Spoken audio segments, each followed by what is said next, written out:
हरे कृष्णा। तो आज का हमारा टॉपिक है कि इस्कॉन में चाय क्यों नहीं पीते।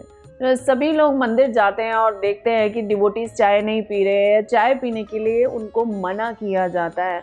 तो उनको बहुत ही हैरानी होती है कि चाय पीने से क्या नुकसान हमारा होने वाला है, भक्ति करने में हमको किस तरह की हमारी दिक्कत आ सकती है, तो हम चाय क्यों ना पिए, ये प्रश्न उनके मन में बार बार आता है।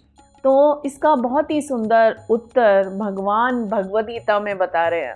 भगवान ने कुछ चीज़ें बताई हैं जो उनको बहुत प्रिय हैं, जो कि हम लोग खा सकते हैं या इस्तेमाल कर सकते हैं और भगवान को भोग भी लगा सकते हैं। तो भगवान रजोगुणी तमोगुणी जो आहार है वो भगवान बिल्कुल मना करते हैं कि वो भगवान को बिल्कुल पसंद नहीं और ना ही वो भोग लगाते हैं। पत्रम पुष्पम फलम तोयम यो माँ भक्त्या पृच्छति। तो भगवान बता रहे हैं कि मेरे को एक कोई प्रेम से एक पत्ता, एक फल, फूल, ये भक्त उनको अर्पित कर सकते हैं और भगवान उनको प्रेम पूर्वक स्वीकार करते हैं, क्योंकि ये सब सतोगुणी चीज़ें हैं। तो सामान्य जीवन में हमको ये समझ आना बहुत मुश्किल है कि सतोगुणी चीज़ें जो हैं वो हमारी चेतना पे, हमारे स्वास्थ्य पे, हमारे कार्य करने की शैली पे क्या असर डालती हैं। रजोगुणी चीज़ें कैसे हमारे ऊपर असर डाल रही हैं या तमोगुणी चीज़ें हमारे पे कैसे असर डाल रही हैं। तो भगवद गीता में इसको बहुत ही अच्छे से भगवान एक्सप्लेन करते हैं हर तरह के आहार को। जैसे सतोगुणी आहार जो होता है वो हमारी बुद्धि को तेज करता है, भक्ति करने में सहायक होता है। हम शास्त्रों को पढ़ते हैं तो वो ज्ञान हम आसानी से हम उसको समझ सकते हैं। और ऐसे रजोगुणी जो आहार होते हैं, जैसे कि बहुत चटपटे और इस तरह की चीज़ें अगर हम खाते हैं तो व्यक्ति बड़ा क्रोधित रहता है और उसका असर रहता है, उसके जल्दी से उसका दिमाग काम नहीं करता, उसकी बुद्धि पे असर डालती हैं। और अगर तमोगुणी आहार वो लेता है तो तमोगुणी आहार उसके आलस को बढ़ाता है। तो ऐसा नहीं है कि, ऐसा आयुर्वेद में भी बताया जाता है कि हर आहार का हमारे ऊपर असर आता है। तो ऐसे ही 4 तरह के पाप बताए गए हैं शास्त्रों में। वो 4 तरह के पाप हैं: जुआ खेलना, मांसाहार करना, नशा करना, अवैध संबंध बनाना। जो चाय है वो उस नशे में आती है।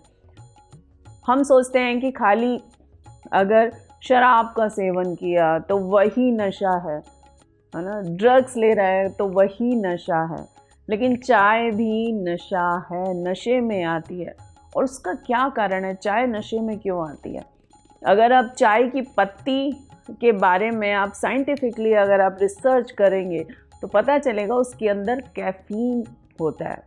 और जो कैफीन है वो हमारे नर्वस सिस्टम पे बहुत ही बुरा असर डालता है, हमारे स्वास्थ्य पे असर डालता है, हार्ट रेट को बढ़ाता है वो, और दिमाग के कार्य करने की शक्ति को कम करता है।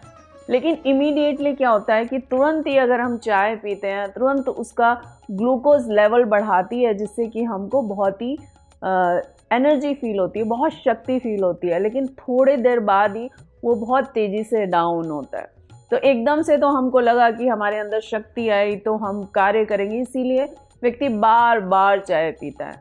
तो नशे की जो आदि करने वाली चीज़ें हैं ना, चाहे वो शराब है, चाहे आप सिगरेट पी रहे हैं या आप और कोई भी चीज़ ले रहे हैं, वो एकदम से आपको एनर्जी देती हैं, लेकिन उसके बाद वो आपकी एनर्जी को ख़त्म भी करती हैं। इसीलिए हमेशा नशे की जो चीज़ें हैं आपको बार बार लेने का मन करता है, और एक बार नशा करने से नहीं होता, फिर आपको बार बार करना पड़ता है और ज़्यादा बढ़ा के लेना पड़ता है। ऐसे ही चाय पीने वाले लोगों को आप देखेंगे कि वो बार बार पीते रहेंगे, सुबह से शाम तक चाय पीते रहेंगे। एसिडिटी बढ़ेगी, हाइपर एसिडिटी से आपको और भी बहुत सारी समस्याएं, अल्सर हो जाएगा, है ना, लिवर में प्रॉब्लम हो जाएगी। तो इस तरह से हमारे स्वास्थ्य को ख़त्म करता है नशा। और स्वास्थ्य के अलावा हमारी जो बुद्धि है ना उसको भी ख़त्म कर देता है नशा, क्योंकि आपकी कार्य कुशलता घटेगी, तो किसी भी कार्य को करने की क्षमता आपकी नशे के कारण ख़त्म होती है। तो प्लस भगवान भी बता रहे हैं भगवद गीता में कि हमको सतोगुणी आहार लेना है, और वो आहार लेना है जो हम भगवान को भोग लगा सकते हैं। तो भगवान को वही वस्तुएं प्रिय हैं जो सतोगुणी हैं। भगवान ने कभी भी नहीं कहा कि नशे की चीज़ें, मुझे चाय भोग लगाई है, मेरे को शराब भोग लगाई है। तो हमें ज़रूर ऐसी चीज़ों का सेवन करना चाहिए जो भगवान को अति प्रिय है, सतोगुणी है और हमारा कोई नुकसान नहीं कर रही, हमारे स्वास्थ्य के लिए भी अच्छा है।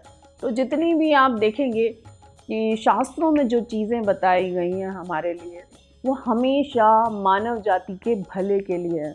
लेकिन क्योंकि आज हम बहुत ही आधुनिक युग में आ गए हैं, तो हम सोचते हैं जो शास्त्रिक चीज़ें हैं वो बड़ी आउटडेटेड हैं, वो बड़ी पुरानी है, वो हमको पीछे ले जाने वाली है। लेकिन अगर हम उनके पीछे की सत्यता को जानने का प्रयास करेंगे तो हम समझ पाएंगे एक कप चाय के अंदर कम से कम 40-50 mg कैफ़ीन होता है।